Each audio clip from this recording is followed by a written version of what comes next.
എനിക്കറിയാൻ മേലാത്തോണ്ട് ചോദിക്കുക. ഈ ഷാർജ UAE-ലല്ലേ? തവിട് കൊടുത്ത് വാങ്ങിയതാണ് ഇവിടെ ഉള്ളവരെ. ഒരൊറ്റ അലാറം അടിച്ചിട്ടില്ല. യുദ്ധം തുടങ്ങി ഇത്രയും ദിവസമായി, അല്ലെങ്കിൽ ഒരാഴ്ചയോട് അടുത്തായി. ഒരു സൈറൺ, ഒരേ ഒരു സൈറൺ പോലും ഷാർജയിൽ അടിച്ചിട്ടില്ല.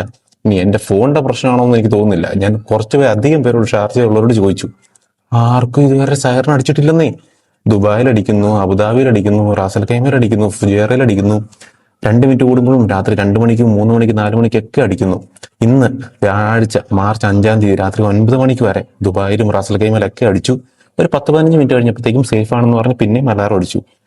നമുക്ക് ഈ സംഭവം തുടങ്ങിയ പിന്നെ ഷാർജയിൽ ഒരു അലാറം പോലും അടിച്ചിട്ടില്ല. ഒരു സൈറൺ പോലും അടിച്ചിട്ടില്ല. അതാ ഞാൻ ആദ്യം ചോദിച്ചത്, ഈ ഷാർജക്കാരെ തവിട് കൊടുത്ത് വാങ്ങിയതാണോ? ഇനി അതല്ല, ഉള്ളതിൽ 7 എമിറേറ്റ്സിൽ ഏറ്റവും സേഫ് ഷാർജ ആണോ? അതുകൊണ്ടാണോ? കാരണം ഒരു സംഭവം പോലും ഷാർജയിൽ റിപ്പോർട്ട് ചെയ്തിട്ടില്ല. ഇനി അതുകൊണ്ടും ആവാം അങ്ങനെ ഇപ്പൊ സമാധാനിക്കുവാണ്.